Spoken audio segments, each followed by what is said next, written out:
When you look through YouTube, there are loads and loads and loads of videos on the Shettles method, but there are no videos saying that the theory has been completely debunked. So the reason I'm making this video today is to explain why it's been debunked and why you don't need to follow it in order to conceive one sex or the other. If you did use the Shettles method and you conceived your desired gender, then that's probably more down to the fact that you had a 50-50 chance in the first place. It's probably more of a luck situation rather than something that you actually controlled. This is coming from someone, i.e. me, who has 3 sons and who used the Shettles method for conceiving a girl with 2 of those boys. This was before I did a bit more research and found out that the theory isn't true anyway. I am not an expert, I am just a mum who has looked a little bit further into the whole Shettles theory. I know that there are certain gender swaying websites that have a whole host of stats and information on things that might increase your chances of one sex over the other, but this video is just purely on the Shettles method and why it is not a reliable method to follow. So let's look at what Wikipedia says about the Shettles method. It says, the Shettles method is a child conception idea that is reputed to help determine a baby's sex.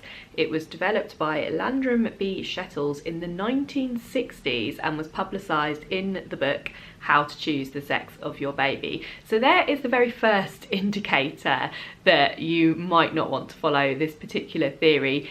It was created in the 1960s, so just think logically, there have been so many more advances since then, scientifically, medically. This is a very old theory. So what Shettles did all those years ago in the 1960s was something that no one else had actually done before, was he took sperm and looked at them under a microscope, and what he found was that some sperm were bigger and they moved more slowly, and some sperm were smaller, they had smaller heads and they moved much faster. So Shettles' natural conclusion was that the difference between the bigger and smaller sperm was that one of them had to be the X sperm and the other one had to be the Y sperm. But he actually had no conclusive proof for this, it was just a theory that he decided. 50 years later, his theories are still massively prevalent, even though it's all a load of nonsense, because what Shettles was actually looking at was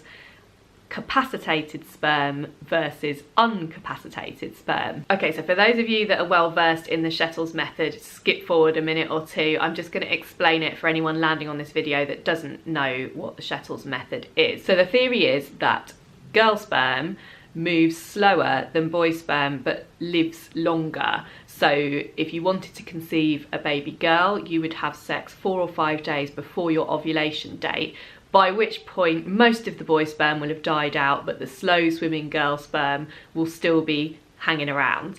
And if you want to conceive a boy, you do it as near to your ovulation as possible so that those fast swimming boys can get to the egg quicker before they die. Now, I'm going to read this from a site called genderdreaming.com, which is one of those gender swaying websites that I mentioned before. Capacitated sperm are sperm that have lost the protective cap at their tip and are all excited about it because it means they're ready to fertilise an egg.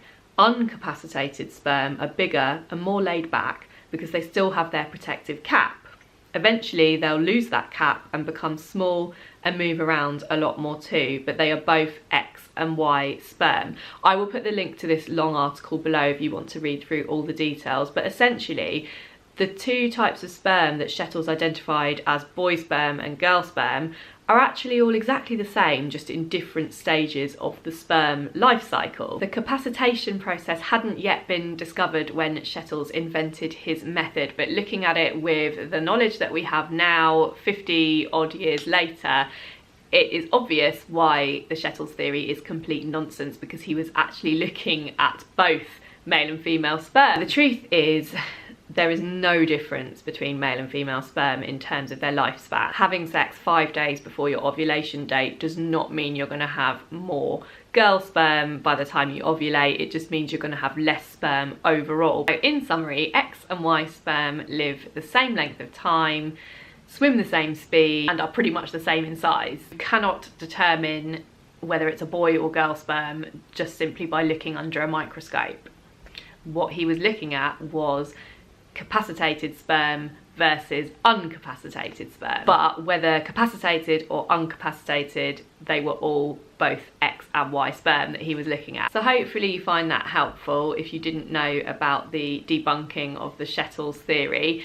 The reason I wanted to make this video is just because there are so many videos out there kind of with a positive spin on the Shettles method and how it worked for people, and I just feel like it's selling a bit of false hope because the theory has been completely falsified. It's not true at all. Once the ins and outs of capacitated sperm are explained, it's just so easy to realise that he was just completely wrong with his assumption that he was looking at X and Y sperm. There are lots of other things you can focus on that might actually increase your chances if you do want to try and conceive a particular sex, but I do feel like the Shettles method is just wasting your time entirely. I'm hoping that if you found this video and you're preparing to conceive, this will help you realise just not to pay any attention to the Shettles method. Don't stress yourself out over it. People who have conceived their desired sex using the Shettles method may be telling you that that's what they did and they're very convinced that it's because of that that they have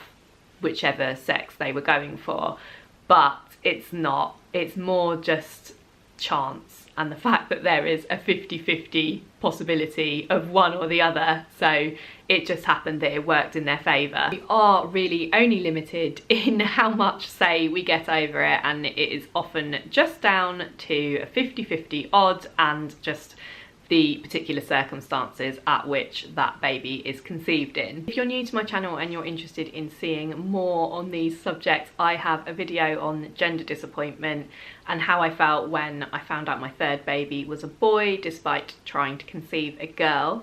That video has resonated with a lot of people, so if you're in a similar position, I do recommend you go and check that out. I will link it below for you. If you are preparing to conceive, I wish you all the best, all the luck in the world, and just remember not to stress too much about trying to conceive a girl or a boy. I know how much we like to think maybe we can control it, but there is literally no magic thing you can do that will get you one or the other. So I honestly think the most important thing is just to chill out, relax about it. Even though when trying to conceive, I did originally want to try and up the chances of swaying it towards having a girl, so I did try all the things that I knew of to do that. Once I was pregnant with each and every one of my boys, I just wanted that baby that was inside me at the time. I didn't want to change them at all, and I would never ever ever swap them for anything in the world. I'm always very honest and open with my feelings on wanting to experience having a daughter, but at the same time I always stipulate and make it really clear that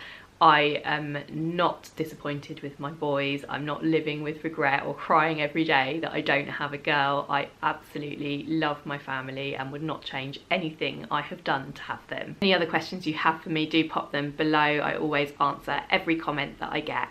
Thank you for watching. Bye.